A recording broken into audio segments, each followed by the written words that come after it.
the silence of the phone, please, and join me in the pledge.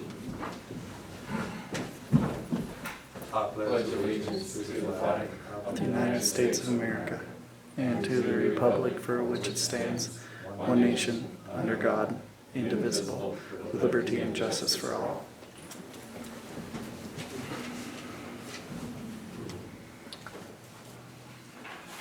See, we have 3 additions. We sure do. Remodel, EO, CCO, and work recreation. Anything else? Not that I'm aware of. Jennifer, come on up. Okay, Jennifer, come give us a department update on the building department. okay. So I'm not sure where you guys want me to start. Be We've been brief yet comprehensive. Okay, so we've been with that's a new thing, we've been with e-permitting and have been live with e-permitting since April. And I believe that it's going really well. There's some goods and bads about it. Not having a GIS person is a big thing here in Lake County because of our addresses.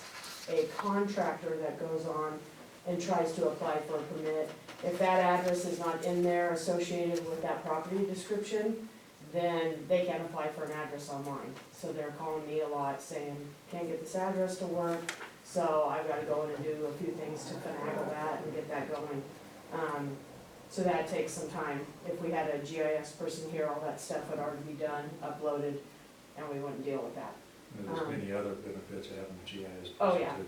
Yeah, I'm just hitting on that for the building department and numerous other things GIS would do.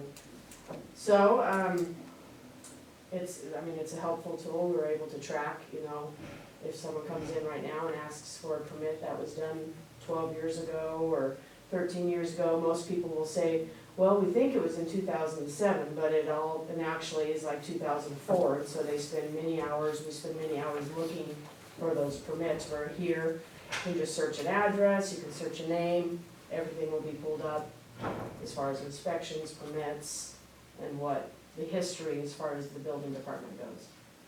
It would take a lot of upfront work to get everything logged into the GIS system. Yeah, yeah, and this system is a lot more time consuming, the Be one gap. e-permitting.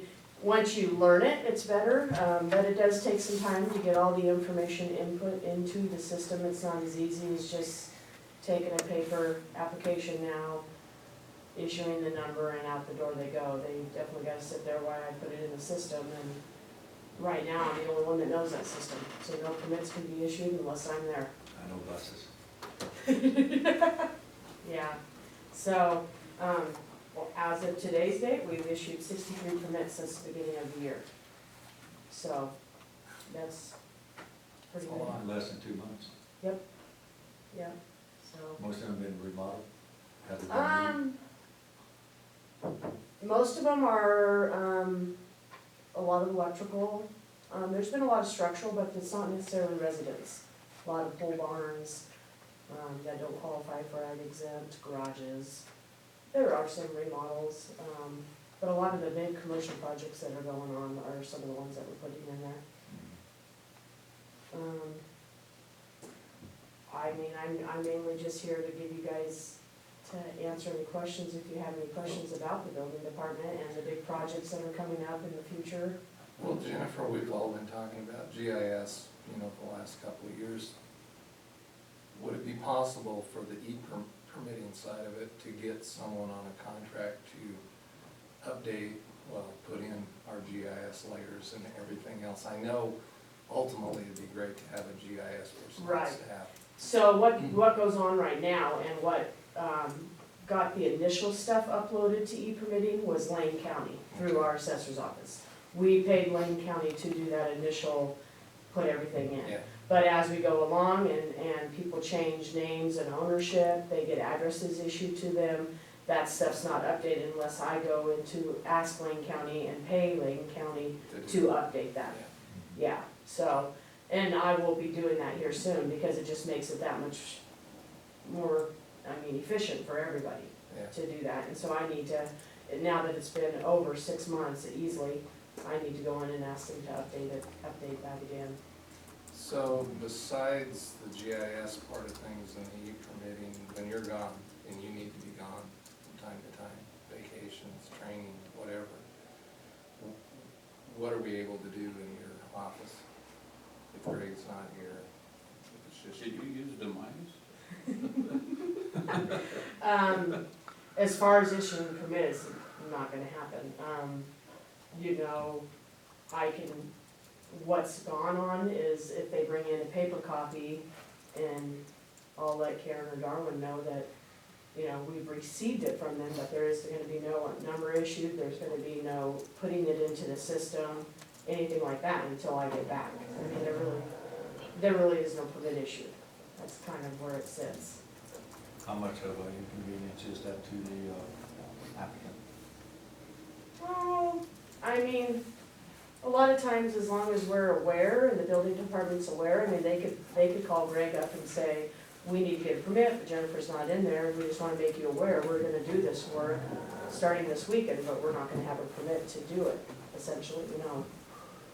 I think Greg's okay with that. He's usually pretty good about that. Yeah, as long as I let him know up front. Yeah, but this goes back to whenever, it doesn't sound like that we've done what we promised is cross-training up there. And we go back, when we reorganized in there, and that went to a full-time position, it was going to cover planning, surveying, and relief for Jennifer, or whoever's in that department. So, Yeah, and now she'll be, this is our chance to be able to talk about that, is if, that was our intent whenever we reorganized there, if that's not gonna happen, then we gotta look at that organization, or else give direction to be able to do that. yeah, and now she's moving, you know, out from where I can, it's gonna be impossible to train her on the system. It'd have been best to train her about 6 months ago when we first started.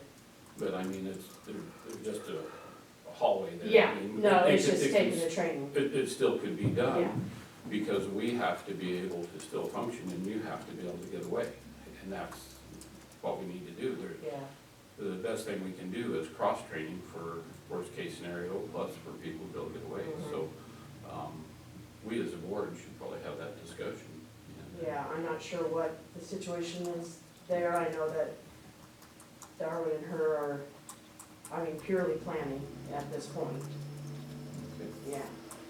So, reading your outline here, it says that Klamath County is starting to get busier all the time, so I'm not sure how much longer they will cover Lake County. Has there been any indication that they're Greg did tell me the other day that there's a builder over there that builds a lot of custom houses, and that he told Greg that come next year, 2016, we will be doubling what our permits are than what we have right now. So, And Greg at that point told me that if Klamath County gets busy enough, just like kind of Ben Deschutes County was covering us in the north end for a while, and about 2 years ago, right before Klamath came on, they had said, we have to drop you guys. We know there's gonna be an increase, and they were correct. I mean, Ben is booming. And so they dropped us, and so Greg has mentioned, if Klamath County picks up, the commissioners over there will either decide to hire a new person or get rid of Lake County. okay, well, and that's where I was going, because we had that discussion, so I Yeah. thought that they might up capacity over there, or go back to the capacity they had. Let's say they're gonna drop Lake County, what do you recommend? As far as what we would do. What structure? Well, I mean, me being in that office for as long as I have and I've went through all the planning, and now I've gone through all the building and work with the on-site, and every person I've worked with the whole time has always been away. You know, I've never had anybody in the office. I think as far as building official duties, we don't necessarily, I mean, it isn't that we don't need a building official, because we have to have a building Yeah, official, it's but, required. you know, when Greg comes over here on Monday for building official duties, he does inspections. That's what goes on. I mean, luckily, he doesn't have a bad employee underneath him that gives him any grief, so he's not dealing with that, really. And if there's building official questions, then they call and talk to Greg. I mean, email's wonderful. A lot of that stuff can be taken care of via email, phone.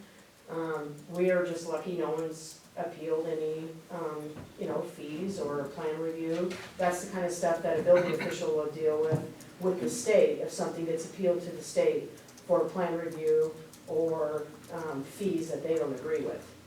We've not had that here in Lake County, luckily. I mean, I'm sure it could come, but it isn't an all the time thing. So in my mind, we need a full-time inspector. We need someone who is licensed in all the trades. You're not gonna find someone who's licensed in all the trades plus med gas and commercial electrical a lot of times. A lot of times you're gonna be pulling those people from somewhere else anyway, which Klamath County has a commercial electrical inspector and a med gas inspector. With the new hospital remodel, we're gonna do the med gas down there and then we won't do it again for years. As far as I can tell, I mean, we haven't done med gas since they did the first hospital remodel. So that's what Greg does, is inspections on Mondays, and that's what happens on both Wednesday up north and Wednesday down here, is Well, it inspections. sounds like there needs to be a away from here discussion that includes you and Greg, and quite honestly, Darwin, because we need to address the cross-training situation, and one of us, to Right. kind of come up with a strategy and then bring it back to the full board Sure. for discussion, because that's going to happen. Sure. That's, I mean, every now and then you'll have a contractor complaint, I can't get it on Tuesday, or I can't get an inspection on Thursday, or, it isn't all the time. They're pretty good to work with us on that, and know the day. Yeah. Some of them complain about not being able to they'll call my office and I cannot give them the snow load. Greg and them, they run their building department, they want to give it in writing. There's been a lot of things over the years where I think building officials and or building departments have been sued over snow load, so they're really strict on that. They have one person that does that snow load, he gives it in writing, so we have a snow load request, it's on our website. Some of them aren't crazy about that they have to wait a day or so for a snow load. But that is how it is. Back when Tony was here, I gave snow loads out all the time. He had me giving them out. So, Well, the Now- subject is, a building inspector is the dire need. it And is, cross-training. it really is, yeah. And, I would love to go do more continuing education, but there's just no way, I cannot get out, there's no way of leaving that office. That's. well, I think the building official is also something that we need to be talking about. I mean, we've had a great relationship with Yep, Plymouth I County think it's- between inspections and officials, but I I think agree. we just need to have a bigger discussion. Are we at a point in time I agree. where, we need to look at that?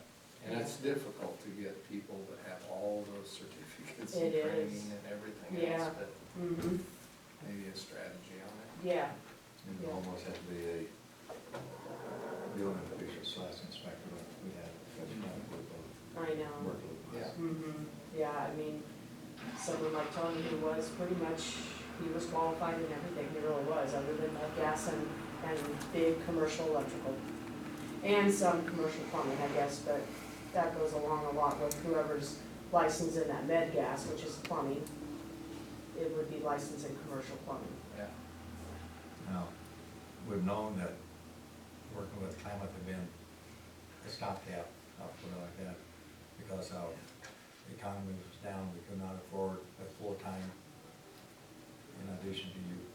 But as the economy started building, we have quite a few projects here. Mhm. Do you see this as a limp or a sign of continuing? Well, the fact that everything that I put here is definitely all big commercial. I'm not including any of the residential dwellings that's going on, any of the small remodels, anything like that. As long as all these things are a go, I mean, we know the hospital one is, that's a fact. Some of this other stuff, you'd like to believe it's a go, but don't really know until stuff starts being built on the ground. Everything's 98.8%. Yeah. Well, if we have a plan that is not put into place for, say, a year or a year and a half because of our current arrangement, I just think that's good business. Yeah, I don't think Klamath would leave us, high and dry in a bind, but our contract does say, you know, they just give us a month Right. notice. I don't think they're gonna do that, Greg's not gonna do that, those guys aren't gonna do that. No. They're very easy to work with, Very super nice conscientious. and helpful. When we had one more from those guys in the last 3 years, and, yeah. But it does seem like it's a good time to start some of Right. that futuristic planning. Yeah. Plan. And, you know, and the on-site's up in the air, if Warren Yeah. gets any busier down there in Alturas, he won't continue to cover us. Yeah.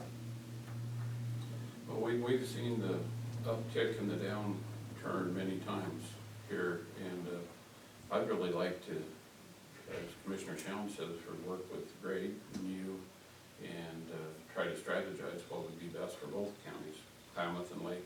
If they're looking at adding more capacity over there, they need a way to pretty much supplement that for the downturn side of it. Mhm. Because once you add capacity, you add employees, you've got them, and then you lay them off, you have unemployment. So I'd really like to work with everybody that's involved and see what their future plan is over there. I know they scaled way back here a few years ago. Mhm. They might be considering bringing somebody on, but you'd still leave Greg free to come over here. Mhm. Or maybe a new person over there can do the inspections and Greg can be our building official. It just, we need to, just because the economy's coming back today and everything's looking pretty good today, in a year's time, it can go the other way in a hurry. Mhm. Well, I think that there's an opportunity, and I'll just leave it at that. I think in the next week or so, all of us need to have discussions with not only Jennifer, but with Greg.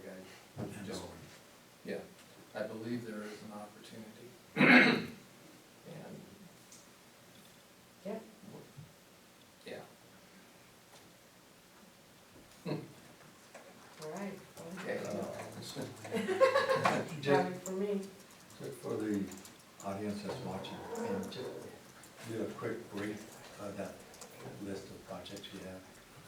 On where they're at and what's going on? Yeah. Okay. What- So the hospital project is in, plan review right now.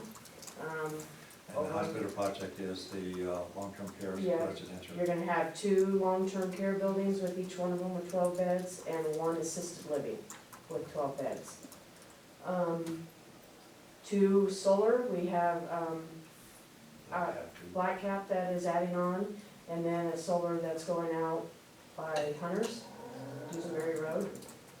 There you go again, I mean, Black Cap is in plan review, but with that being said, they are not getting a lot of stuff to us right now. I'm not sure what's going on there, so it is over there in plan review, we're just waiting for their electrical permits to come in to do some plan review on that. Haven't received any plans for that other one, but they just went through land use approval with the planning department. Red Rock, we probably all know where that is, don't know. 42nd group, that's down in the McFarland Door Building, that one is that's currently in plan review. It has been put into the city limits, correct? So that one, they paid plan review on that one, as far as I can tell, to go. He Properties, that is north of town, that one is also in plan review. That one is, they paid the plan review deposit on that, that's 2 buildings, each building's gonna be 52,000 square feet. Those are the greenhouse. Greenhouses. Yep. Head Start building, you know, I've talked to Daryl Anderson's office, and they say Daryl's working on those plans right now. So I assume Barb had said we would be seeing those real soon. So those are gonna come in. I've had heard that I've been called numerous times about a Dollar General going in by the Happy Horse, on that corner there where that coffee place was. They're putting Dollar Generals in all over, so they've called numerous times about plans of putting them in Chilliquin, supposedly Klamath County, different places. So there you go again. I'll believe that when I see it, but they say that's a go, and they've talked to the town quite a bit too. Just because, cognizant of buying a motor or. Yeah. Wait a minute, Ginger, do you have something to add? Yeah, I do. I had a conversation with somebody in Dollar General, who is a site planner or a siting person, and they work on they do some due diligence and they also deal with holding employee fairs and that sort of thing. They're also doing one and considering one in Lakeside, California, and they keep getting Lakeview and Lakeside confused. So it's caused some confusion here because this person has called and asked questions about things that are too preliminary for what is actually going on in Lakeview. It's what is going on in Lakeside. So I want to make sure everybody knows that they're still in due diligence. There has been no movement yet about Lakeview. If, he said, it happens, we will not see a building until October, November of this year. So they're still, but anyway, just there has been that confusion. I want to make sure everybody knows I about can that. see the emphasis on Lakeside, California, they need to rebuild after last year expires. We get a lot of calls for Lake County, California, Oh, a lot of yeah. calls for Yeah. Lake County, Florida. Yeah. Minnesota. Anyway, he apologized profusely, Yeah. but that's, Yeah. So, An Apple Store, it's currently functioning right now. They haven't received a final because they don't have their HVAC system completely in, their cooling system.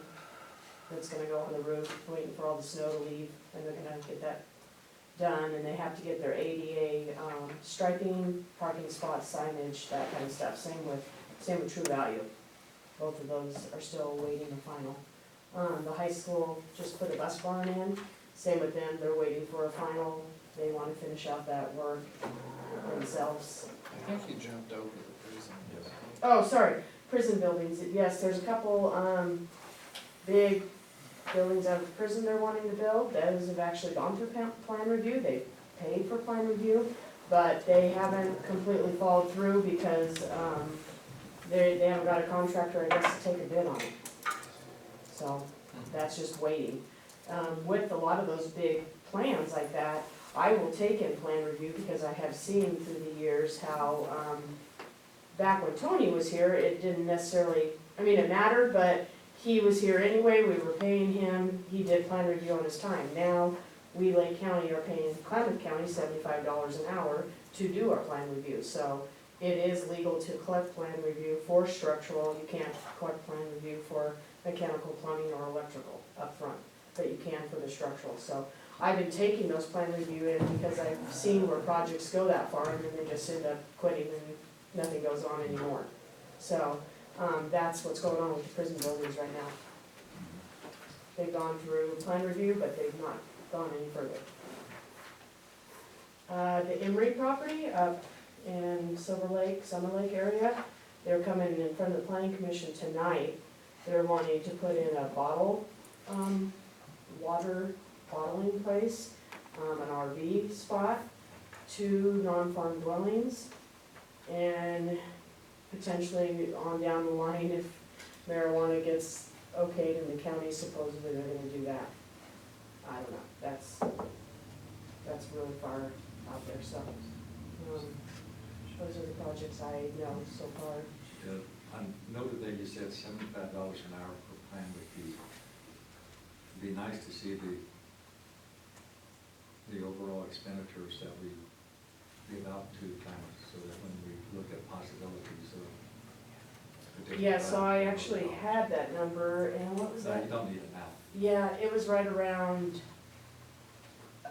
like 48, 50 was, last year we paid about $50,000 right around there for plan review, inspections, and building official duties. Because I just gave that number to Greg, because they're working on their budget right now. That was last year, Yeah, and now we got a bump in our yeah, activity this year. yeah, yeah. But that's getting close to, And sometimes those projects, you're just barely making it, because we charge 65%. 65% of the structural permit is what we get for plan review. We still have to pay Klamath $75 an hour, so it depends on how many times Alan goes back and looks at that plan, how big it is, what, yeah. You were gonna go, that's getting close to covering, but Ann told me last week that our benefit package on a family is about 51% of our cost, and if we go with what we paid Tony, that's only about a third of what we. still getting a good deal. Mhm. Oh, yeah. Well, Jennifer, Thank you. Yeah. not only for the update, but for all you do. Oh, thanks. You've really been a great person in our building department, and so many facets. I mean, you cover so many things, and you do it in a very professional manner, so thank you very much. All right, thank you guys. See you later. You probably got stuff to do. Yes, I do. Yeah. The next item of the budget is upside down.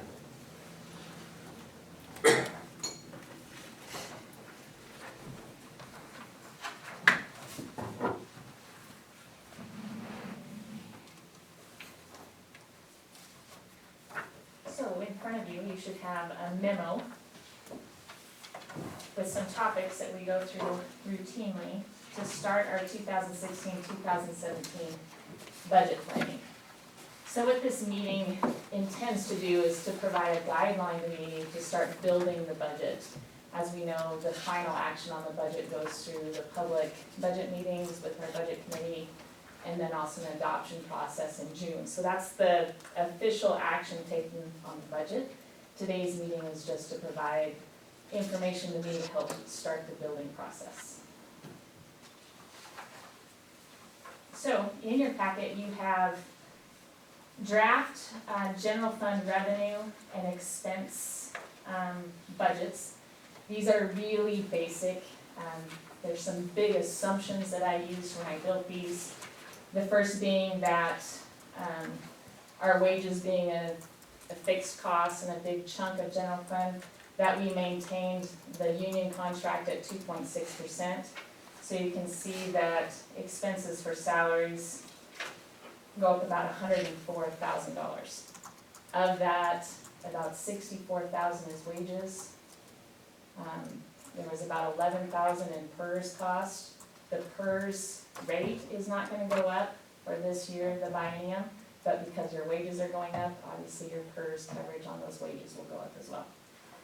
I assumed a 5% health insurance increase. Jay will actually get that final figure at an insurance conference next week. So I don't know what that's gonna be. Just for this exercise, I did a 5%, and that total came to $29,000 for general fund. So the total for health insurance and general fund for that 5% increase for all insurance was $623,000. So when you look at those expenses, everything else held the same, except some grant activity. So if you're looking department by department, you see a negative as far as how come this department is going down. That's the assumption that there's gonna be grant activities that cease and aren't carried over into the next year, so. The revenue for general fund, the assumptions there was a 2% current year tax revenue. By law, we can increase on 3% as the valuations go up. We don't see a 3% increase. In fact, on average, we see something between 1.5% and 2%. The reason for that is a lot of that Ruby pipeline is valued at the state level, and so we've seen a decrease in their value. So while if everything held constant in the county, we would see a 3% value increase. But because the pipeline is such a chunk of our value, and if it can decrease, we've seen fluctuations there.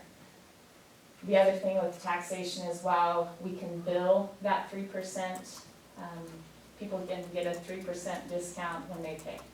So our collection on our current year tax bill has been around 92, 93%.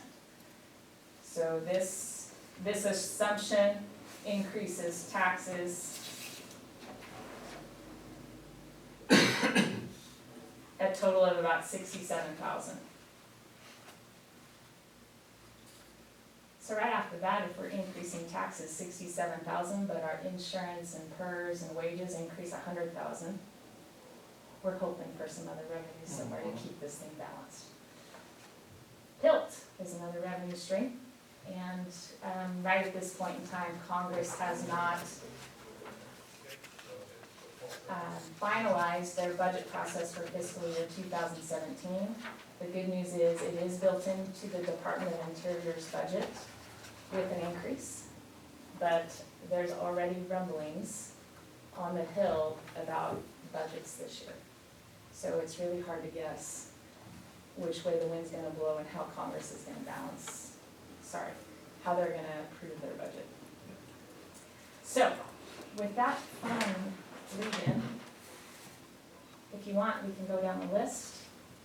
Well, I think on the Hill, personally, I think they'll end up with a continuing resolution, get us past November 2nd or 4th, and then they'll return to somewhat sanity.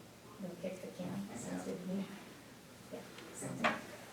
So that is our first assumption, or the first question I ask is, what level do we feel Congress will fund us at for PILT? This draft budget that I've included for you,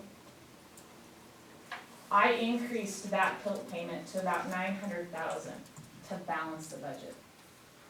Historically, we've been plugging in a number of about $670,000, $680,000 based on the historic appropriation level that Congress had with a little bit of an inflation factor. This year, that payment was about $1.1 million.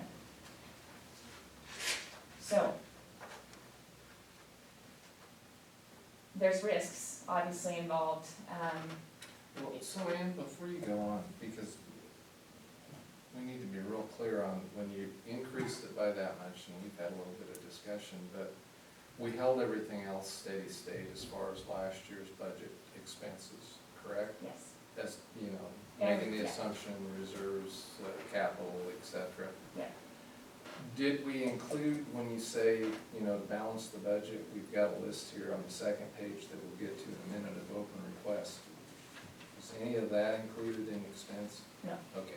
But I carried, I assumed that the transfer to general fund capital projects was exactly the same. Okay. Okay, so all those transfers were maintained. The airport transfer was not maintained, that grant will cease. So there's a few that were maintained, a few that were not, depending on grant activity. So I understand this is really preliminary.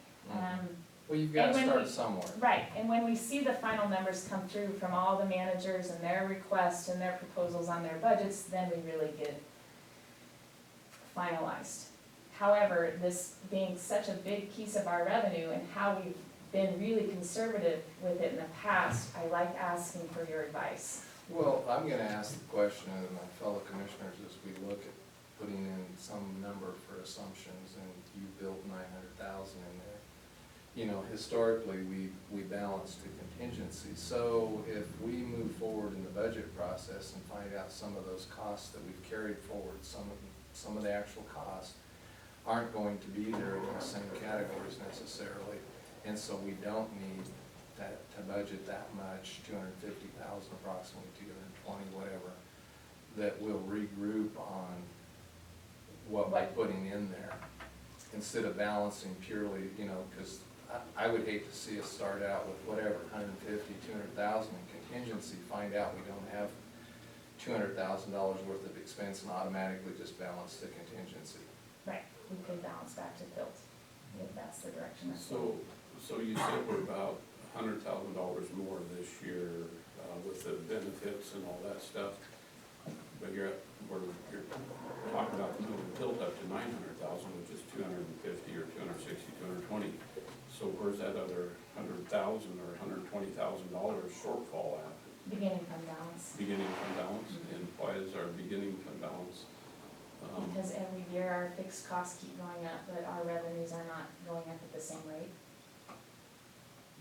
When we have salaries and benefits that increase at sometimes 6 or 7% a year, our revenue does not go up that much. So we're seeing that beginning fund balance decline over time. With the tax revenue at 3% and our cost is at 6%. Yeah. There's a point out there pretty soon. Not seeing it, I thought the projection you give us every month, our beginning fund balance was gonna be around $2 million, our ending Right, fund. and this year it was 2.3. And our unappropriated ending fund balance that we budget was only 900,000. Yeah. So that's over $1 million more dollars than what our unappropriated ending fund balance is.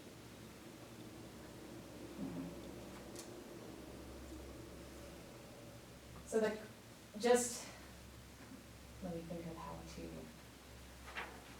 how else to explain that. Our unappropriated ending fund balance is a placeholder.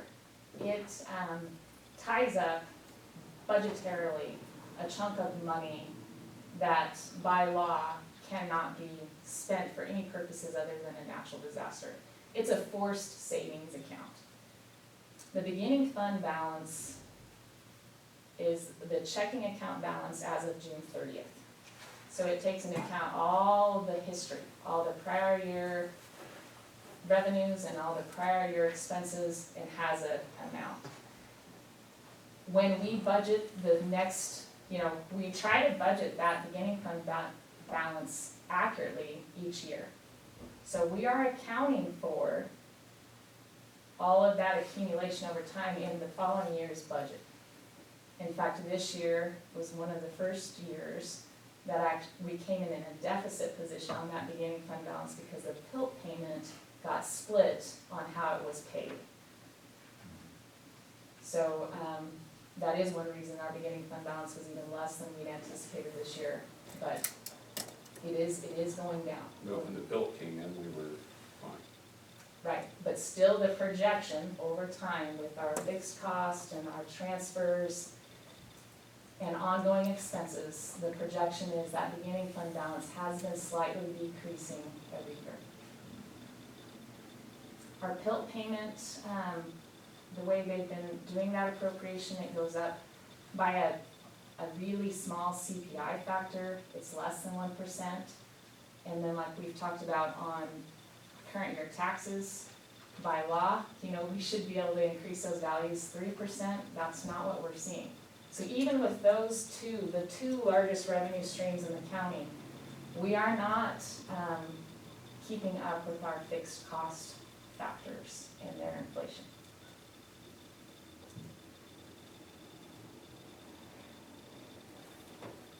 Well, I think you said it best at the beginning, this is a starting point. and It is, This is gonna have to be fluid, very fluid. yes.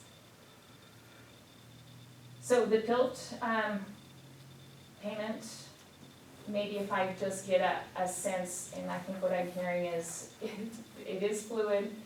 We don't want to balance necessarily just a contingency. We want to look at balancing to this PILT payment too. Let me go into a little bit more of the risk factors of a PILT payment.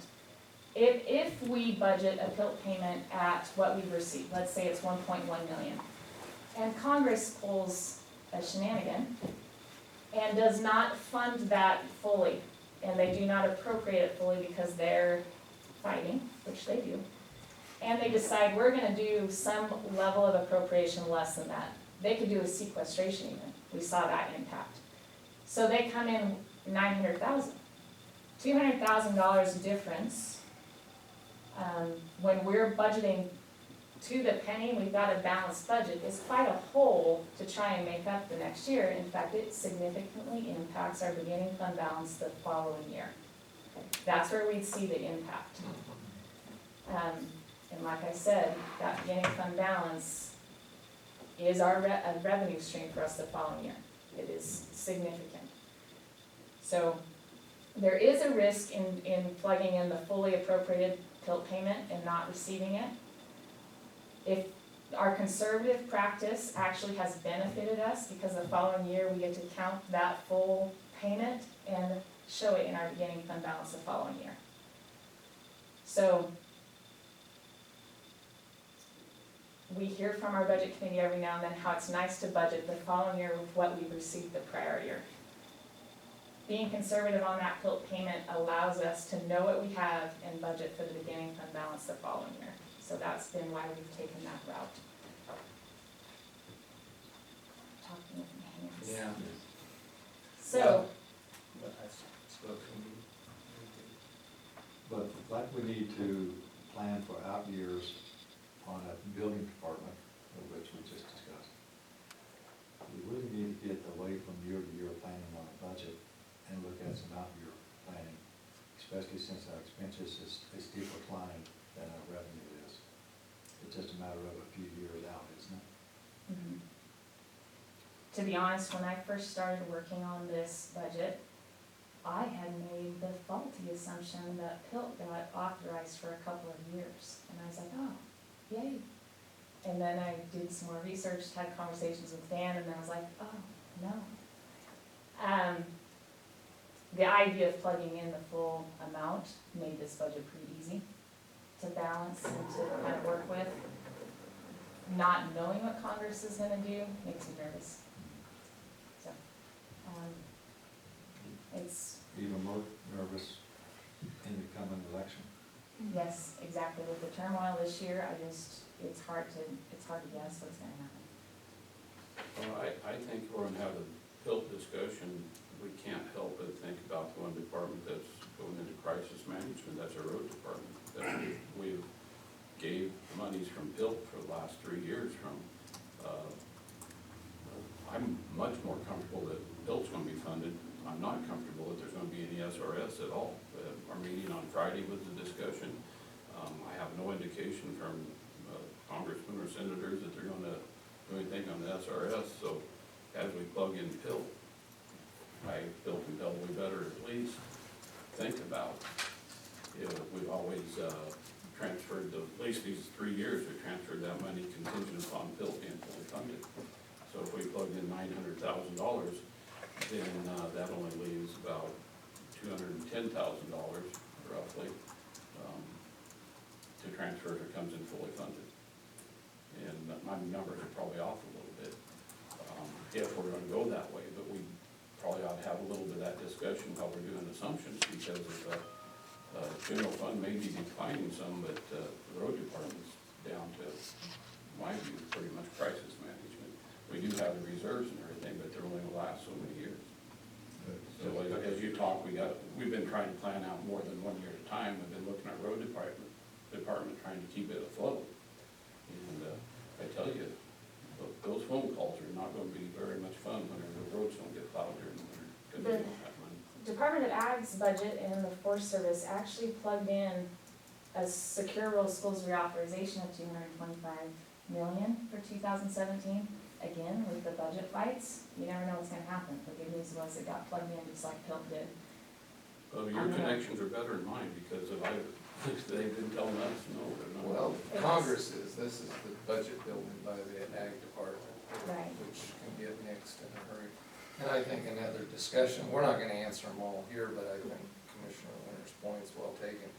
I think for the first time since we've been a body, we almost need to have some kind of independent work sessions. But the problem with that is, I was listening to Commissioner Winters, is no one's got a crystal ball. No. But we probably need to plan for worst case scenario. And, And what we need to do is really, as a county, look at what are our top priorities, and then fund anything below that with funds that we have. Yes.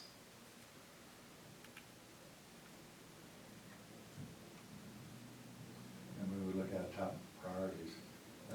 That would be a full day plus, because the different ideas and everything, that have to be flushed out. But we have to do it. So what's the amount of PILT is fully funded? You know, they plugged in, it was almost a 6% increase. You're looking at about 1.2 million. I guess I came into this thinking a little bit different. I didn't think we'd go with the historical low that we've done, the conservative side.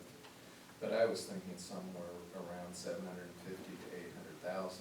And I realize that doesn't allow us to balance our budget with current last year's expenses. But it gives us a starting point to start to whittle off some of the things that we're not going to be funding that we did last year that show up as expense. Yes. And it still doesn't, put us in as much jeopardy. I mean, I think we can not assume, but we can say we will get billed the following year. Yes. We have to make some statement about it. If we don't get it, we're in big trouble. Right. So I hear 800,000. You mean, You okay with that? Yeah. You okay with that?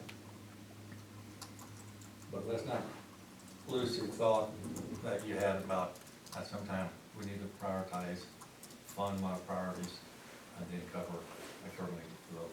okay. The unappropriated ending fund balance, last year I tried to bump this up to 925,000. And during budget balancing, we needed to reduce it back to 900,000. You know, I still do feel like we're going to need to increase this over time. It probably does become an issue if we can balance our budget though. If you do note, our low balance during October, which is our low month, that's right before taxes start coming in, was the 900,000. Is that what it was? 900. Yeah. And we're seeing, like I said, we're seeing that number go down a little. So in October, we had 900,000, so it did carry us all the way. It did. And so we still had 900,000 just before. And the reason it carries us is because that 900,000 is not what we start July 1st with. We started with 2.3 million. So that's what carries us. And if we look at our month-to-month expenses, that's kind of close. Yes. Yes, I don't follow that. If we still have 900,000, what's our monthly expenses? They're running about 350,000, 400,000. What hits us hard now For general fund? in July, we pay upfront our liability insurance. So in July, I think our expenses were over 500,000. Yeah. So right off the bat, we're spending $500,000. So you're wanting to increase that, you said? I think it is responsible budgeting to over time increase that. We know our fixed costs are going up, and that's what's supposed to pay those fixed costs until your chunk of revenue starts coming in with taxes in October and November. Well, we did this drill last year. We can try it again. 9.5. Let's try it, we'll see what happens. One more, Well, you're increasing it to? 9.5. Okay. Contingency, $200,000 has served us well this year. We got hit with a resolution right away on some capital improvement costs. But I do think 200,000 seems to be a figure that's worked well for us. Now, why did I think that we were at 160 this year? Because we had a $40,000 resolution in July, so that's what we're at right now, is 160,000. We started the year with 200,000.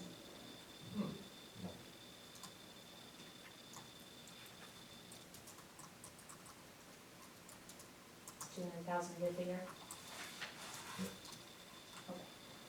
Commissioner Winters is writing in 10, I'm writing in pencil. I'm fine. You're writing in 10, I'm writing in pencil. I like to keep using pencil clear through. Remember, if we set this out, it's going to impact all the Oh, I other know. want lists. Yep, that's right.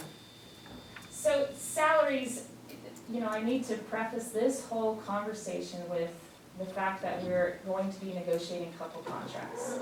All this discussion does right now is start a placeholder spot in salaries in our budget. The final action will be the ratification of those contracts. So just because we're plugging in something here, that is not gonna be the final answer.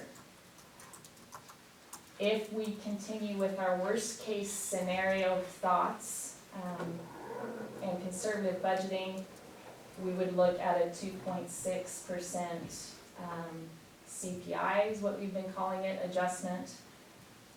And that is according to the contract and if it remained in force the following year. Well, I'll go ahead, Commissioner. I was just gonna have you explain to the audience what CPI. The CPI is the Consumer Price Index. It's based on a basket of goods that they look at the current price and base it on a historical average and determine that percentage increase. And it's national or regional? We look at a US West, so we look at a regional figure for urban consumers. As of March, that's the figure in the contract, is as of March. We are seeing, so for reference, December CPI was, I looked and saw something like 0.4, but I think I was looking at the wrong table. It was, did you see? No, I think it was 0.4. Okay, but we're seeing that trend up a little bit, just as the springtime comes through, there's different costs that have ticked up. So, we don't know what it's gonna be. We don't know what it's gonna be. We don't know what the agreement's gonna be in the contract. This 2.6, if we chose to plug that number in, is just the what if. The what if, Doesn't mean and that- allows some number to be used, especially for some of our departments that a 1% or a 2% increase in their salary budget could really cause issues with them balancing their budgets. So sometimes it's nice to start with, this is what we're looking at, what a worst case scenario could be, and then it maybe can improve for them in balancing their budgets down the road. Well, It just put in a cushioning effect. you started the discussion with 100,000 plus of salary and benefits. I mean, that's what it would mean. If we put 0 in there, then depending upon how things went, we could have to scramble and cut 100,000 someplace else to Right. make sure we were covered. So quite honestly, in part because we are starting negotiations and we don't know any of this, I hate to put anything in there, but the reality is it would be totally irresponsible, I think, if we did put something in there just to cover that. But I think we need to be real clear that this is worst case. I really think we need to know what the number for general fund, the sheriff's side, and the general fund courthouse is. We plug in 2.6, I'll guarantee you during negotiating time, we're not going to get nothing less than that, it's what's going to be, because they read our budget, they have a direct line for our budget, and they're going to say, you already in your assumptions, you're already budgeting for that. You're not going to change anything in the union contract. And what we have now is a minimum and a maximum on the CPI, so, And that is the minimum by the contract today. today. So if we're not going to put it in there, which I'm okay with that too, as long as we account for those monies in some type of Exactly. reserve or something where we put it. Where we say, and trying to be transparent in our negotiations, we don't have that, but we put that aside depending upon how things go instead of build it in. But it's gotta be accounted for, Across all funds and departments, for sure. because who knows when we'll be through negotiating. So what am I hearing? What would you like to do? Would you like to see a 2.6 salary line in funds? Would you like to see it, so, Well, in building budgets, I don't know what's appropriate and what isn't, unless in the future we just put in a line for salary-related expenses, potentially salary-related expenses, and we, in this case, we put $100,000 in there. remember, this decision here affects more than just general fund. Oh, I know. So, And I think we have to do that in all, because Yeah. we've had a history of treating all of our departments and employees the same. right, So I'm hearing two options, one, build it in 2.6, the other is set it aside in reserve. well, it's a salary category, so it'd be a salary line item. Yeah, Is where we I just would- wouldn't show the salaries themselves going down for the Right. PERS costs going up. It's still gonna be within the salaries category and all the funds in the departments. I didn't intend to get No. this in-depth into this, but we can do the 2.6, we can go that way. I mean, No, it's no, going, no, it's no. going to show one place or the other. If we do a line item that says that we're setting aside 2.6 to cover in case we negotiate to that, it's the same, you're saying the same thing. If you look at the history of the CPI, we haven't been at 2.6 for quite some time. So, And Commissioner? they're going to, as far as negotiations go on the budget, they will know wherever it is guaranteed. Well, you know, you're right, and So, it's unfortunate we're having to do this exercise before we do the negotiations, because then we have a clear understanding of where we're at. I have had a issue with, it's not a cost of living when that amount isn't up to 2.6 every year, it's a raise. And so, I think we're all on the same page. I don't want us to get sideways with future negotiations or anything else. We pride ourselves, or I think we pride ourselves in trying to take care of our employees and be fair and square. This is an issue that needs to be addressed. It's going to be addressed, and we don't know the outcome. So Commissioner, you're exactly right. so, but just 2.6. We could do something less. It's been noted in the public hearing today that we're not comfortable with that, but we have to do, to protect the county budgeting, we have to plan on what we consider the worst case. The worst case would be 3.6 or 3.5, whatever it is, but we've been able to be here. It's noted in this meeting that all three commissioners are concerned about this, that our general fund revenues are declining, and so. So something less than 2.6 is an option. Absolutely. But we find ourselves in the same spot if we don't You could negotiate. shoot the gap.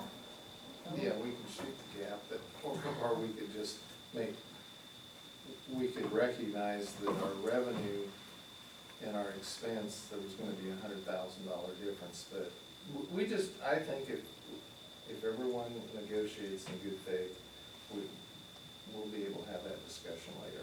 I just don't wanna see us short and scrambling around, because we don't know when we're gonna be scrambling around. No.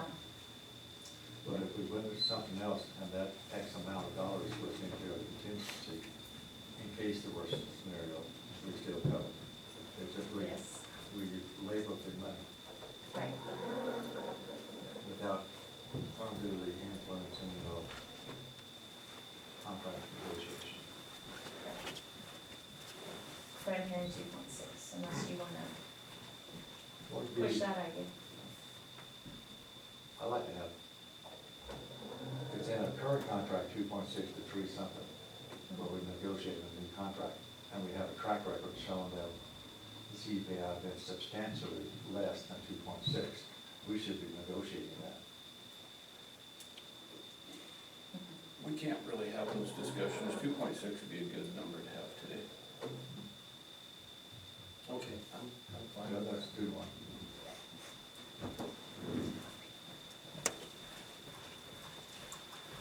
The next item is reserves.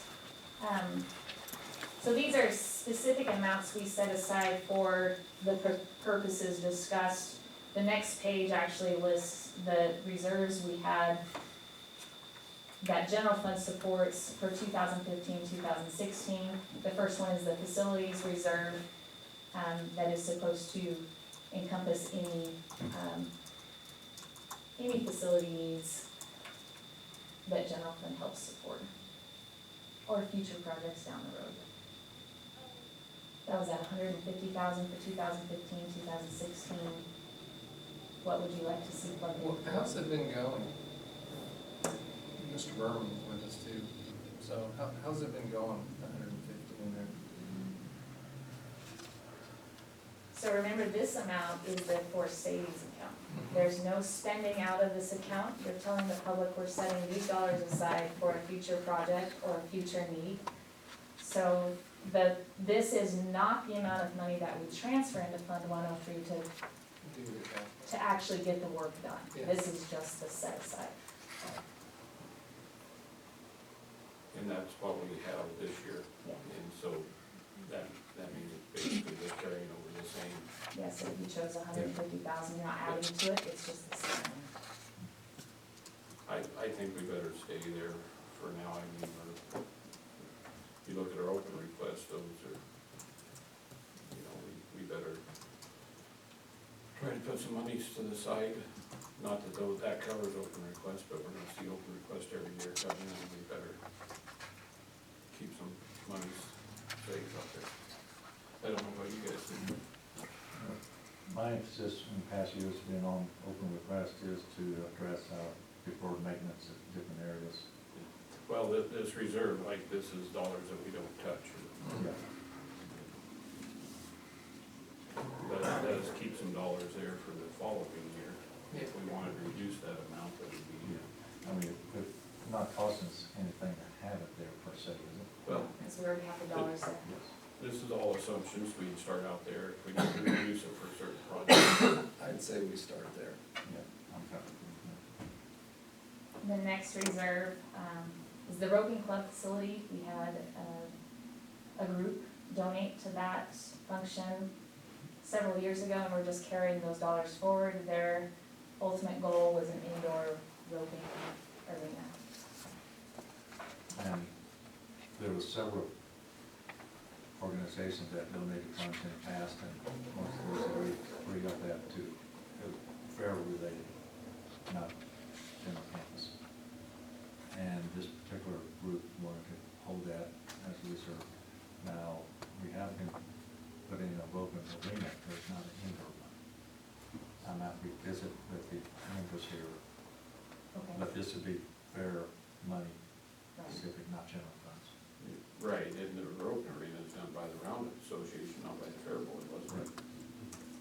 But it's on Fair Board. But we're talking about $4,600, it's just something I can just revisit with the parties involved and see if. I just encourage you to talk to the people that have their buy-in, when if you want to put that towards something like, I think it's a great idea, Kim, it's just, there was some very staunch. But that's, I did speak with the folks at that time, and that's why it's still there. Okay. Okay, let's leave it. The on-site program reserve, this $10,000, we have met that funding goal. Now, those dollars stay in the building program to fund operations. That $10,000 is set by DEQ. We need to maintain it, so. it really- When we took on the DEQ program, the state kind of mandated that we set aside some money in case they have to take the program back.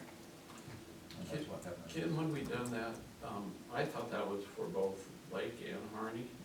My recollection, Harney's putting away their 10,000.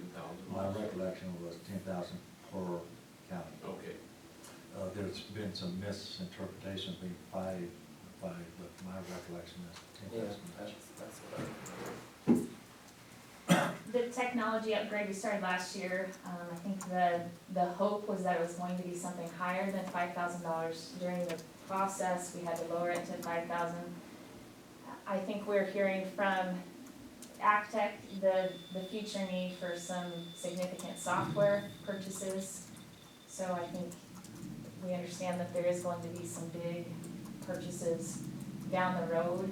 And any planning and saving we can do ahead of time could soften that blow. So I'm sure that there's probably a request or a need to increase this. yeah. What do you think, Denise? I think what ACTEC said is a bunch. Oh, well, I don't, I think we need I'm to sorry. do that, but. I would,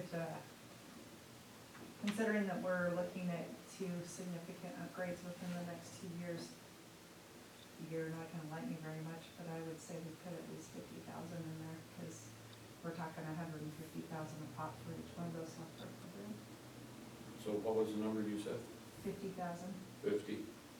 And we're gonna have to do those upgrades probably next year, not this coming budget year, Not but this the following. coming, but within the next 2 years, we've got significant costs coming, so Maybe chunk. half this year and half next year. option. So 75,000. Well, what do we have in the technology budget built in this year? We I mean, do versus software what- purchases this year. Okay, well, So it's not a routine expense. The computer replacements we're trying to get to a spot are routine, like every year cost. Software is not. So this is a outside the norm. And the software will last us until another 5 years. We all know how changes. technology goes, so no promises on how long it will last. But we've had those other programs, or current programs since before I came here, so What's that, 20 years? well, 5.5. I'm gonna make a recommendation that we put 50 in there, not 75, and we kind of put an asterisk by that as we go through this uncertainty of the budget. If we find revenues that we haven't, that we can't today definitively say we've got, that may show up, that may be what we wanna do, is just go ahead and bump that at that time to cover this coming up cost of the $150,000. Okay. You say that sounds good. The fleet reserve, 25,000, is set aside in the 108 budget for the need to replace vehicles. That reserve is set for those unfortunate times that a vehicle is damaged significantly more than what we have in our fleet budget, totaled, we'll say. And we have to replace a vehicle. And that one got eliminated last year, totally, didn't it? We didn't put any in there when we balanced it in the budget time. Didn't we, yeah, I Did we thought keep some in we there? dropped it to the 25. I We guess. dropped it We to had- 25? It had been higher than that, we dropped it to Okay. 25. Yeah, knock on wood, we don't need more total. Well, I'd say we bump that to 35. What's the cost of a new vehicle? Average. If we're talking sheriff's vehicle, about 65,000. For the vehicle itself or for all The the vehicle other? itself is about 36,000. Just the vehicle. I'm not gonna have any sheriff department. No, we Matter of aren't. fact, I heard scuttlebutt over the weekend yesterday that one of our county vehicles got stolen. Got what? Got stolen and pulled it out. That was scuttlebutt. We've not been able to confirm that. We That can't was confirm rumor nor before deny. it started, Okay, so 35,000 fleet reserve, any other specific reserves that you gentlemen have been thinking about and wishing we could start setting aside money for? Not saying that this year is the year to do that, however, if there were thoughts out there, we could discuss it. Well, I wasn't at the last commissioners meeting. I was at an internet 9 to 10. But reading the newspaper, there was the topic of dog catcher needs. Were you guys gonna take the lead on that? On what? Dog catcher. On animal control? Animal control. The only lead I can give you is I talked to the sheriff after that. We need code / nuisance / animal control. There hasn't been any available time for the sheriff to even consider that right now. Work with the town to try to do a joint animal control. I haven't been able to pull numbers together. I haven't even tried to pull numbers together. I can't speak for Commissioner Shown. He's worked on this a little bit too because of, we do need to get there. I totally agree. But one of you guys are working at the town. Well, no one's working with anybody yet. And first and foremost, I said that with the sheriff. Commissioner Winters said it right. He hasn't had time to even turn around, let alone think about it. But we have to have him wanting us to go this way and see how that works. But there's so many structural things going on right now that it's just something we need to pursue, I believe, and it needs to be talked about, at least to begin with, as Commissioner Winter said. All three of those facets, I don't think we can, long-term, afford to just have an animal control officer. I think it needs to have Be a mix. a couple of different hats. The town, as you alluded to, is a key player in this, or potentially, because we don't want to have nuisance taken care of, weeds taken care of, and animals taken care of, and nothing taken care of in some parts of the county, so we gotta have all hands on deck. So you're taking the lead on it? Well, as lead might be, I'm gonna defer to Commissioner Winters and the sheriff. I might have time to come around, so. Yeah. Well, on the animal control side of it, we continue to budget some of the sheriff's department. Those calls come in, they're prioritized, and we're gonna still be there as far as the nuisance, which is planning, where we have it landed right now, and as far as code enforcement, which is building, we need to have that discussion, especially if we're looking at redoing the building department also. If we were gonna put a nuisance person on, slash code enforcement, slash animal control, maybe once if they ever did get caught up, maybe that's the other person in a building department that gives some time away. I don't know. We'd have to sit down and really try to figure that out. Sheriff isn't really too worried about the nuisance and the code enforcement. He has real crimes happening out there. I don't want to speak for you, but they have to prioritize the calls as it is now. Barking dog call doesn't get, nobody goes to. Like I said, I missed a meeting, all I do, I just wondered if one of you guys were gonna take the ball and at least investigate it. So, or you want to put some money aside for this? I can work on it a lot easier if you put money to the side for it. We make it happen. Well, quite honestly. That's what started the conversation. Quite honestly, I mean, with the vision of our county and the future economic growth and prosperity, we have to, Address it. period. Is this the time? I don't know. I'm okay with putting money aside too.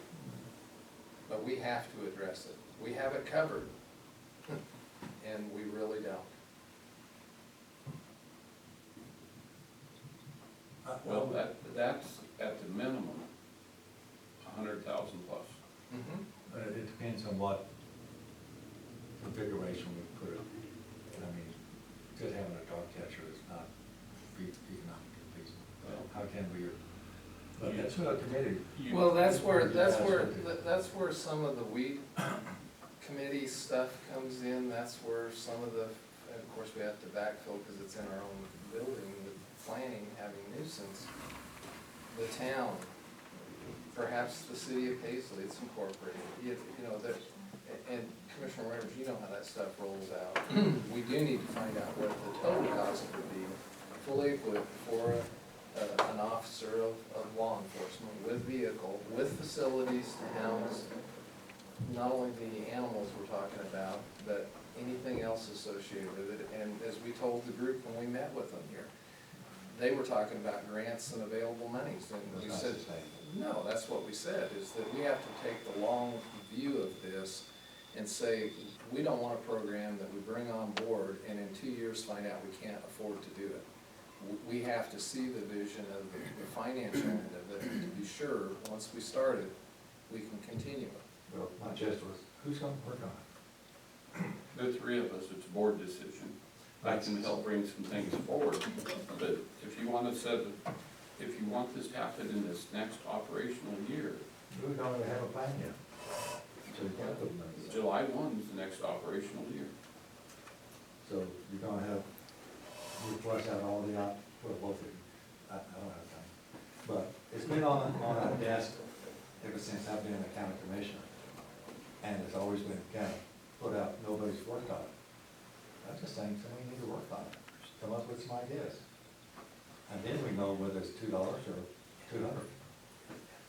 Well, I said last week, and I'll say it again today, the sheriff's gotta be okay with this. And I've had 2 or 3 short discussions with him. Commissioner Winters had one after the meeting the other day. I think we can continue those and see if there's a path to head down. And until we decide that, and he is a key player, he's here, thank you, Sheriff. I'm just saying, somebody needs to be the spirit. Well, our whole discussion started about reserves or more money, so I'm just looking for money. We haven't had a plan to fund yet. I don't think there's. Okay, Ann, you Okay. done? Sure.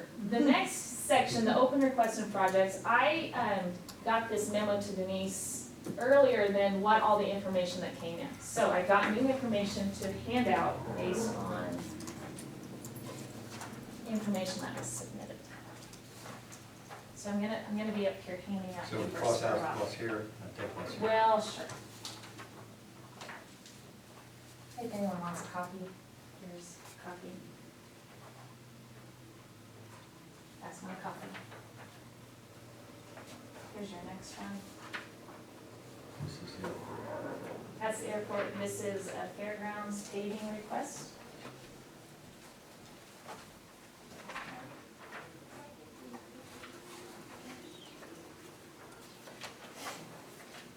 This next one is a county museum paving request.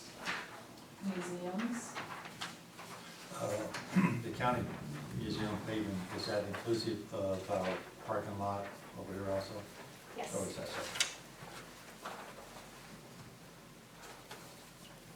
This next one is the fairgrounds shower bathroom building, and so this is a whole new structure, tear down the other structure. And we'll go over each one of these. Just trying to get the paperwork out for you.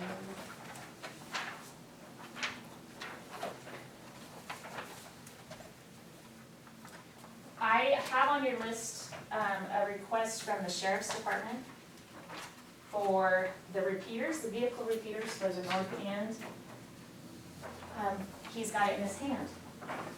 So we'll just discuss that while I get copies for you.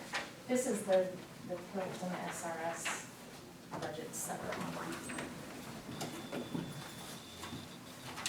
So we have a total of 5 requests for you. So the decision today on each of these projects is,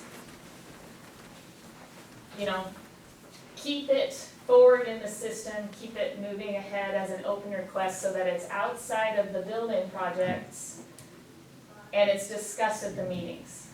The second option is to provide information right now. We are, gonna build that in right here. The third option is something else is gonna happen with this project. Let's not talk about it during budgets. Let's move it to a year down the road, or there's another way to make it happen. Okay, so we kind of have 3 decisions on each of these projects. Which one do you want to talk about first? Well, on the original list, airport was the number 1. Okay, let's start with that. So the airport project you have there has 3 components. It's updating the conference room and kitchen area by insulating walls and then drywall and paint, double pane windows and sink. And that cost estimate for that portion of the project is $6,000, and it's from quotes from materials from CoBuild and Home Depot. So using our own staff and labor to get that done. The next improvement requested out at the airport is the hangar ceiling installation. And those are materials, $7,000 from CoBuild and Home Depot. And then the last one is lighting and wiring installation in the hangar. And that cost is $18,000. And that's a cost estimate from quotes from Bruce's Electric and other outside contractor quotes, for a total of $31,000. And would it be fair,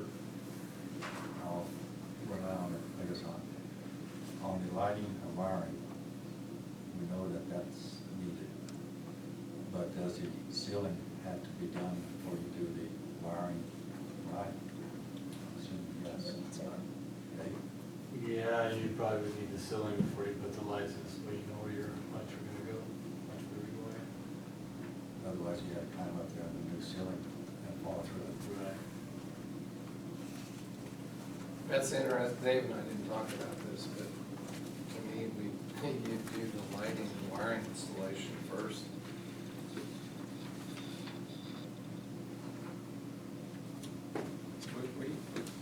We funded this Yeah. at one point. I know. And so that funding got changed over to projects out there that aren't even completed at this point. Like The door and everything. Door, So rear. And my struggle with all the open requests is that they need to be accurate and have absolute cost in them. And every year we're ended up doing these projects saying, yeah, they bring in numbers that are, this is what we think it's going to cost. And then they end up carrying these dollars over and doing a different project or not even finalizing the project. And so I guess I'm speaking about this one here right now, but all these projects, as we went through our assumption and everything, and hear that our revenues are falling, we added revenues and all this, I don't know that we can talk about these, this is my thought, we talk about these today, that I would say any open request will be at the tail end of our budget if we have any monies left over to even consider an open request. I'm not comfortable today with what was proposed to us and all these unknown and us adding dollars in there, that we have any monies at all today to fund any open request. I fully agree. Yeah. Unless there's something of a liability. Well, you Which know, that I hangar say, door ended up being a liability. That's why. And before we adopted the budget, we had that discussion on the ceiling not being a priority anymore because the hangar door was a significant. it's still out there, not done, and it was a crisis, and have you fixed that? I think the engineering on it, we were able to Some engineering. do some better engineering at a better benefit to the county. The distraction with the other project going on. Well, this is But- probably one that probably needs to have some review of the past open request that was funded, just to put the history in front of us, why we did what we did, where we were at, what we weren't able to do, and what this is as a result of that, to bring it forward and have those discussions. So we just have clear tracks. Commissioner Winters is right, we did talk about this and that, there were other things that jumped up, we didn't do this. We just need to have a little bit clearer view of what's taken place over the last year and a half. We have maintained a little flexibility because everything goes, but I agree with our budget being really tight. All things are nice. I think we need to digest these and address them later in the session. And need to see the sheriff also, we don't have the sheriff. I just passed it, you know. Didn't have time to review, sorry, Mike. I gave you 3 copies, Gina.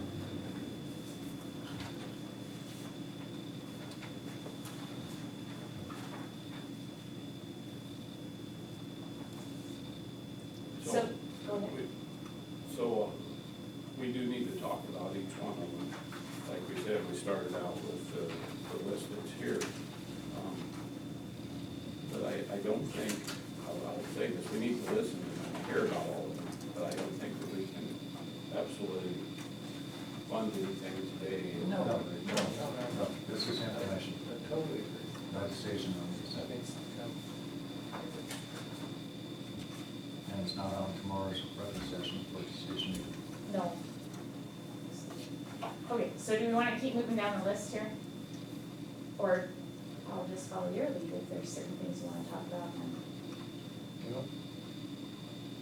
I think, since we're not gonna make any decision, we got the information in front of us, we'll take it back to the desk and contemplate.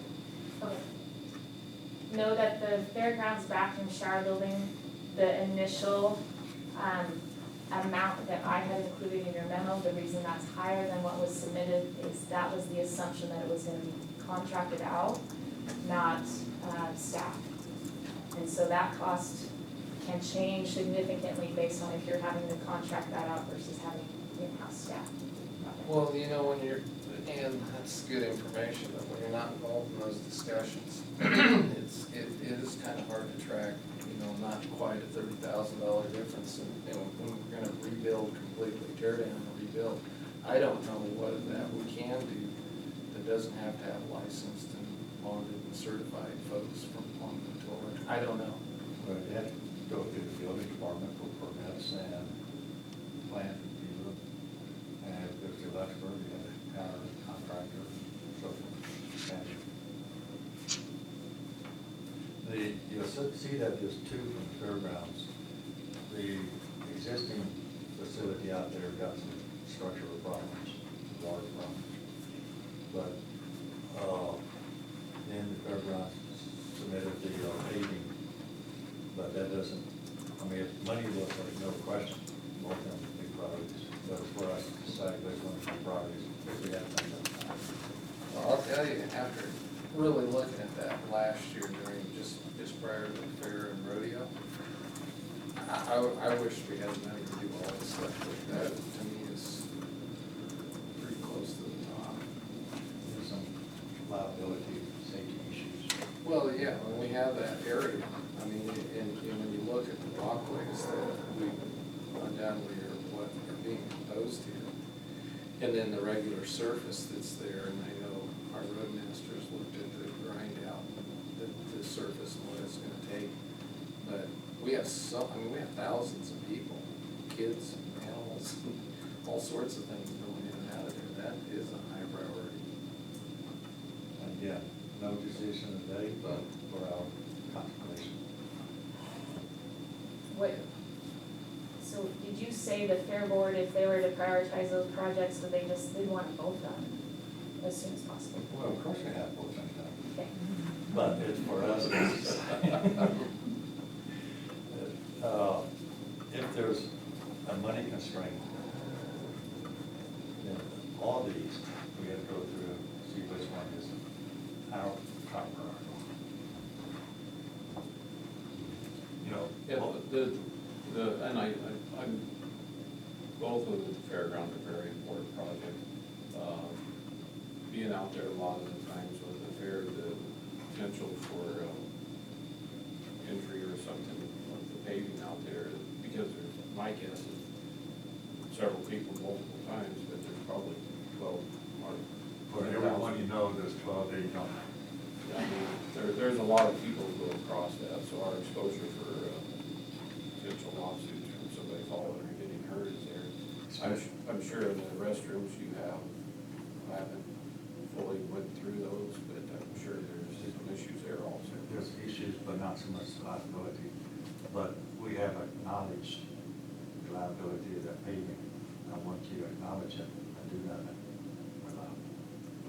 Yeah, it's just, the challenge with that is what kind of infrastructure is underneath it, or what kind of infrastructure do we need to put in for drainage that could cost a little bit more than that. Yeah. But, Well, I was just gonna say, there isn't anything on the list, the sheriff's, the communication issues safety. on the north end, incredibly high priority. And just sitting here now, and we've said it clearly, we're not making decisions today, but that communication issue being resolved and those two facility issues at the fairgrounds, to me, I mean, the bathrooms, we just can't go on that way. It's the biggest event held in Lake County each and every year, plus there's multiple other events and activities. It needs to be fixed. On the sheriff, just to let you know, Denise can probably talk about this a little bit. I haven't talked to the sheriff about it. This $18,000 is very important for coverage for our deputies. I asked Denise to look and see if there is any funds available this year to at least get, maybe look at it. This is coming in as an open request. I'm not sure this isn't something that just needs to be budgeted for and done. And if there's any way within this year, the budget year, to get it done. I myself am supportive of that because that's the lifeline to those deputies out there whenever they're on the road, so. We just talked last week, Denise and I don't think she's had a chance to really dive into any of the technology dollars that we have or anything. I Just have trying to find- 15,000 in my telecommunications line that won't be utilized this year. Well, Commissioner Winters, I think, is bringing up a great point. We could probably go back and start talking about some of these others, but we'll stay on task with this one. I would like to see it done sooner than later. It needs to be done. So it just. Take it out of there and just do it. Use it out of today's technology and our contingency. Can you give us the leeway to find where the best dollars should Yep. be? That's There's what you also a communication fund that, so the other question is, can this be, do all vehicles, is there 2 or 3? Is there 3 vehicles? There's 4. 4. If we did 3 this fiscal year and 1 next fiscal year, is that acceptable, or do they all need to happen at the same time? It's a safety issue involving everybody, and we have Let's find the 3. money to do all 4, Sheriff. Okay, And I'd like the commissioners to know, this isn't an end-all, cure-all. No. This is a temporary fix. And we checked on fill repeaters versus vehicle repeaters. And the information that I was provided is that the vehicle repeaters are better right now than the fill Well, repeaters. Sheriff, in lieu of a lot of things going on in our country right now, without getting dramatic about it, this is a high priority. It needs to be, we'll find out collectively where the money is and just get it done. Yep. I think your officers need that extra lifeline.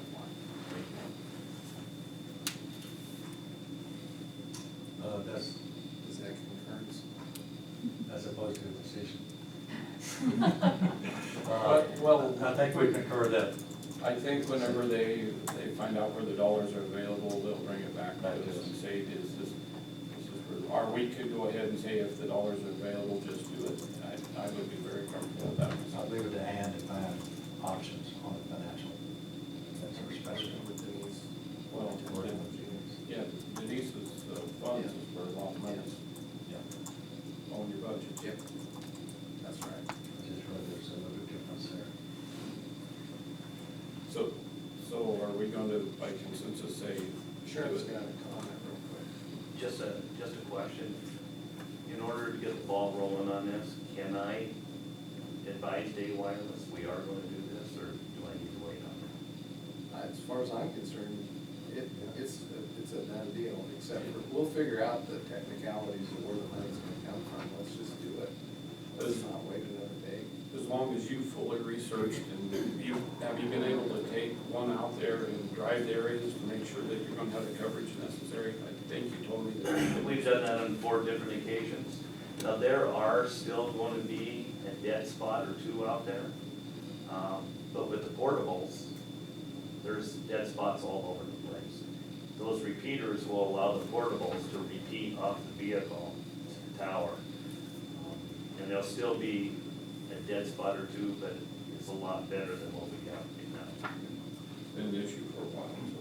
Mike, earlier you said that this would be a temporary fix. Can you elaborate on that? We went from wide band to narrow band, and that has caused transmission and reception problems with the radios since they did that. Even in the south end, there's some areas down here that we are incapable of transmitting off from. So what I'd like to do is maybe every year is get another repeater for a south end vehicle and have all the vehicles have repeaters. But these 4 are essential. I don't know what the fix is going to be until it goes to digital or whatever they come up with. But right now, until they get a new tower or a new communication system, complete Who is communication that? system. You said until they. Until I don't know who buys our communication system. I believe it's the county of Lake. At some point, we may have to go with the Oregon State Police and pay them to go off their communication systems because ours is failing. And it's gonna progressively get worse as time goes on. Rick, our roadmaster, you got people out there all the time across the whole county. Do you have similar? Yeah, up at the Christmas Valley area, I don't know what it is on those portables, but you come down Goose Lake Valley and they'll work pretty good. But we're the same way, we have to use a repeater to, on the portables to even talk a mile away. It's like local, I mean, I think you could go to the Cabela's and buy 2 walkie-talkies that could reach further than our paid radios. And I mean, I'm not joking saying that. I don't know what it is up there, but the reception is horrible. But we have new mountaintops in, and we changed the new radios on ours right when they went to the narrow band. And the only place I have no service is underneath Fish Rim. Flush is weak, under by Adele, where the sheriff is on Fish Rim, and I'm not. And what would really help out there is if we could get on Refuge. And I think you're working on that, Mike, on Hard Mountain, aren't you? We are, yes. And that would help that area a lot, but I'm not sure if Phil updated the mountaintops on his radio as far as when we went to narrow band. We put all new ones in when they changed that over, and we seemed to do okay, because we helped Grizzly put in their little building, and we sent our crew up, because we thought we was gonna have to put our radios in there, and so far we haven't went up on Grizzly, and I think you're up there, Mike, aren't you guys, at the sheriff's department? Yes, we are. And we haven't had to, we've been still being able to do Black Cat. Grizzly, sometimes we get better reception on Grizzly from here than we do Black Cat. Because we tuck in underneath it. But if you compare it to ODOT, like their plow trucks and stuff, I have their channel on my radio, which I have to take off in the winter times when they're plowing snow. I mean, I'm listening to guys clear over there at Diamond Lake, and I mean, as plain as I can hear dispatch here. I don't know what they have, but it must be state of the art. ODOT is just huge. That's kind of what we talk about, and none of us are techie folks. Is Mike Clark of Wallace, is he techie enough to kind of give us some information on what works best? He's the person that we have actually been having go up to Christmas Valley and test that. Dead Indian repeater up there, we've had a number of things fixed, new placement of, I don't know what they're called, they're resistors or insulators or whatever, and then there was a new antenna put up too when I first came, and we were experiencing problems. Although they needed to be replaced, it didn't help the communications at all. Mike Clark is the one who's actually gone up there 4 days in a row and rode around with the deputies. Yeah. And he took his vehicle from the areas that have been determined to be problem areas. And with the portables and using Mike Clark's repeater, the deputies were able to make transmissions that dispatch heard because it was bouncing off the truck repeater. There are some places up there, even with your vehicle, you can be in the sight of the tower and you still cannot transmit or receive dispatches. Mike, if you get a chance, ask him, your mountaintop on 911 is comparable to the road department's radio, if they're the same, if they were changed out at the same time, because if we're on the repeater, we do pretty good in Christmas Valley. It's just local's not gonna work. But the repeater works pretty good up there for us. Okay. The one on dead ended? Yeah, so you might ask Mike, compare our radio to the 911 call and see if it's, you know, and he would know better than anybody as far as if you need to update your mountaintop, maybe that'd help you. But I'm not sure what you have up there for your, just ask him how it compares to the road department. Well, I would be curious to know that. Okay. Well, at this time, we just need to give a tidbit more information. I think we are in agreement that once we have solid information, it's a safety issue that we need to address this year, not next budget year. Yeah, it just needs to be done. I mean, as far as as I'm concerned. I'm so passionate about it that I'd go to contingency to pay for it if we need to, but I asked Denise to look through some of her funds, and obviously Ann has some ideas, but it needs to be done for the safety of the deputies up there. Now, the actual costs you'll see are 14.5. And I know that you guys have been told over the years that it's gonna cost X number of dollars, and it's always over. The 18,000 I put there is just for a padding if there is any costs over the 14.5, and which Mr. Rogers from Day Wireless assured me that it would not be, but just in case.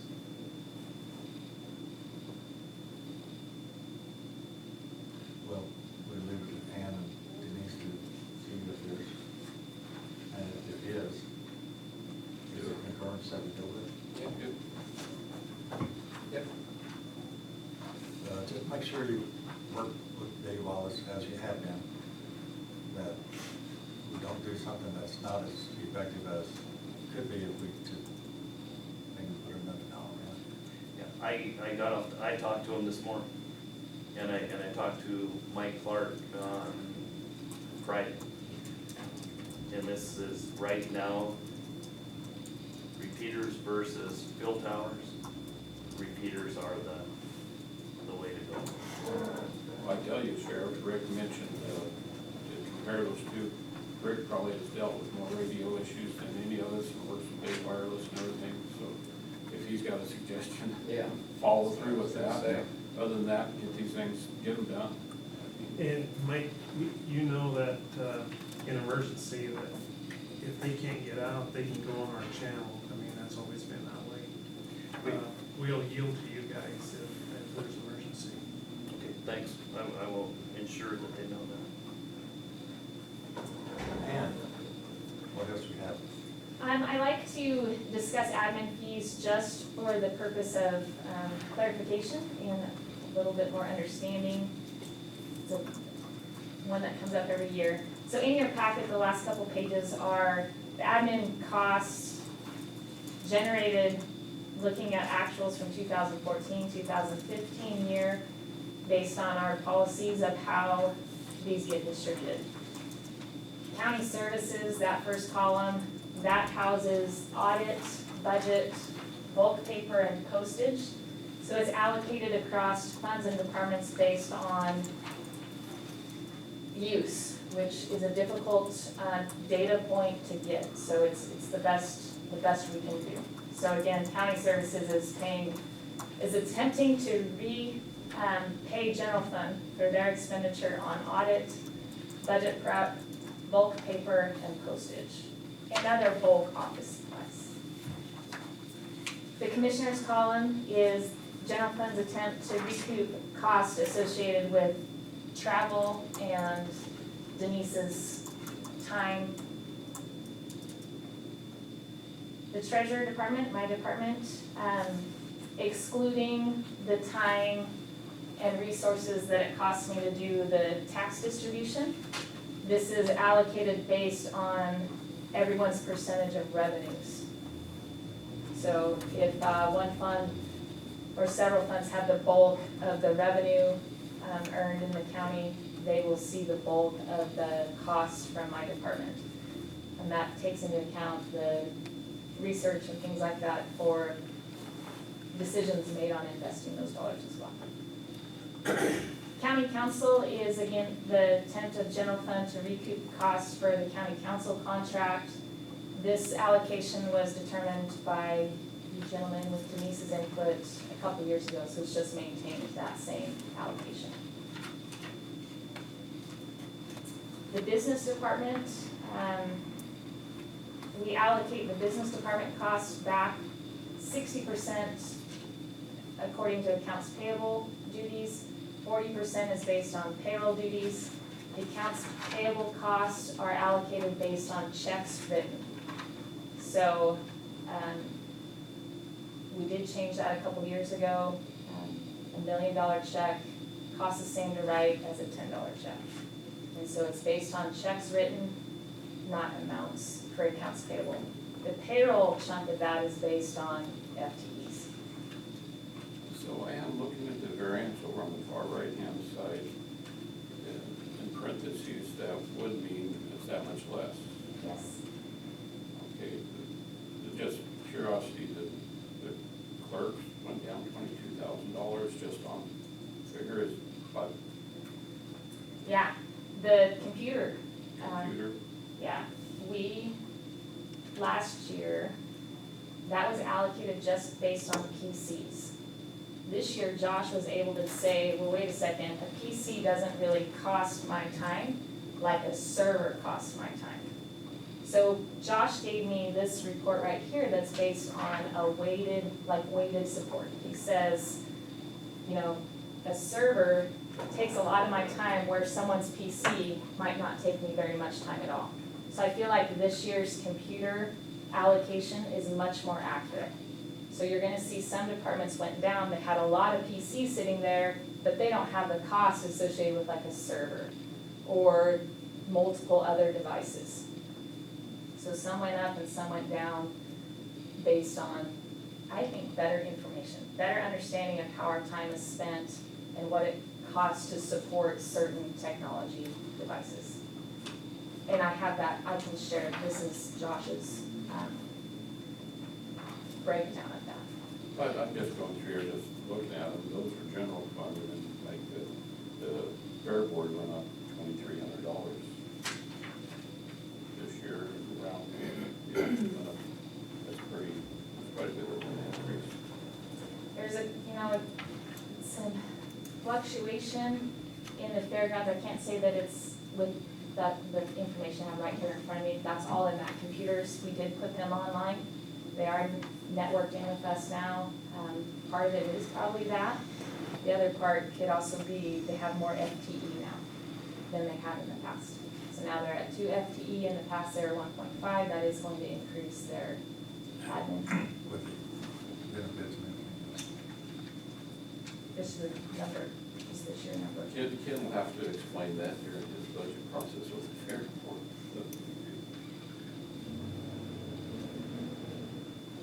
So I realize this is a,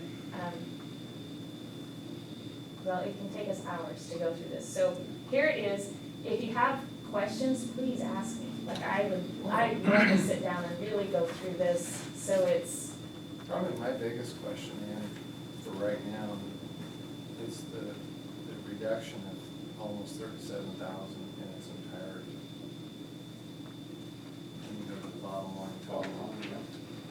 So, the cost, and I think it might be in the county, trying to remember, there is a significant savings. It might be in the county services department, where the overall costs have gone down. That's good. Yes, Typically absolutely. you don't have costs that go down. It might have also been in the computers department, because we had less projects maybe this year than we did the prior year. And so it might be a combination of those two departments where we're seeing cost savings. So that, and if you look at it as what comes in the general fund from non-general fund departments, that would mean that it's $36,000 difference. That's over, because you have it all together here. Yeah.